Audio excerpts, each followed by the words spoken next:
ফুচকা তরুণীদের প্রিয় খাবার, যা ছাড়া অনেকের বৈকালিক আড্ডায় জমে না। অথচ এই ফুচকার উৎস এমনই নিয়ম নিষ্ঠুরতায় তৈরি।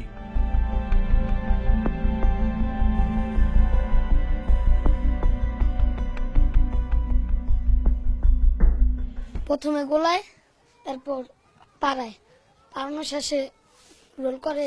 পারায় না তো, এটা কেউ পারে না। আপনি দেখছেন নাকি কেউ পারে? তো দেখলে আমরা দেখি কে পারে, আমরা দেখান আমারে।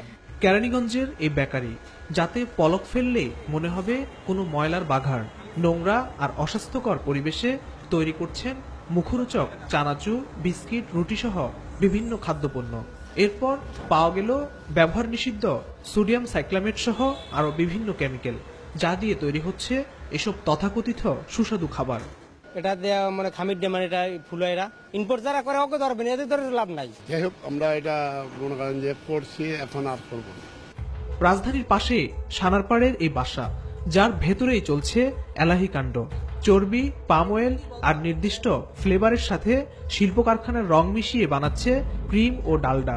পাম অয়েলের সাথে গরুর চর্বি আর এরকম বিষাক্ত রং দিয়ে তৈরি করা হচ্ছে ভেজাল ক্রিম এবং ডালডা। আর এসব ডালডা এবং ভেজাল ক্রিম দিয়ে তৈরি করা হচ্ছে সুস্বাদু কেক, যা খেয়ে মারাত্মক ক্ষতিগ্রস্ত হচ্ছেন সাধারণ মানুষ। যা দিয়ে তৈরি হচ্ছে জনপ্রিয় আইসক্রিম, কেক ও বিস্কিট। প্রথমে পাম অয়েল ডালে এখানে, তারপর ডালটা ডালতে হালকা একটু কালার দেয়, সেন্ট দেয়, এটাই, আর বরফ দেয়। রংদানাগুলো সবগুলো মিক্স করে ক্রিমটা তৈরি হয়। এবার দেখুন বিষে ভরা সেই ক্রিমে কিভাবে বানাচ্ছে কেক। কেরানীগঞ্জের এই বেকারিতে কাপড়ের রঙের সাথে ফ্লেভার মিশিয়ে বানাচ্ছেন আকর্ষণীয় মুখরোচক কেক। একই ক্রিমে তৈরি হচ্ছে রুটিও। এটা খাবার রং আয়না দিচ্ছে, আমরা কাজ করি এটা দেয়া। বড় বড় কুপার্স, তারপর আপনার এই কি বলে ইয়াম্মি, সব জায়গায় ব্যবহার হয়।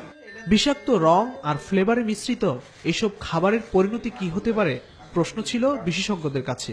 ভেজাল আমরা যেটা পাই, তার মধ্যে বেশি মাত্রায় পাচ্ছি হলো চিনির বদলে যে কৃত্রিম মিষ্টিকারক যেগুলো ব্যবহার করা হচ্ছে। ফুড কালারের বিকল্প হিসেবে টেক্সটাইল কালার সে ব্যবহার করে। বড় বিপদটা হলো একেবারে যেখান দিয়ে যাচ্ছে শুরু থেকে বের হওয়া পর্যন্ত পুরোটাই সে ক্ষতিগ্রস্ত করে। ছোট বাচ্চারা, তাদের কিডনি, লিভার, ফুসফুস, হার্ট কোনো কিছুই তো পরিপক্ক না। ওইরকম সময় একটা ভেজাল খাদ্য তাকে খুব ক্ষতি করে। এসব বন্ধে অসহায় Bangladesh standard testing institute, BSTI.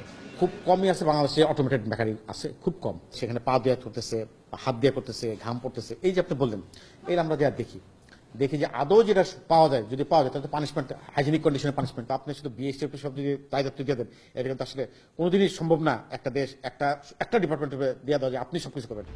খোলামেলা এ ভেজাল বন্ধে সমন্বিত জোরালো উদ্যোগই একমাত্র পথ বলে মনে করেন বিএসটিআই কর্মকর্তা। ফখরুল ইসলাম, নিউজ 24, ঢাকা।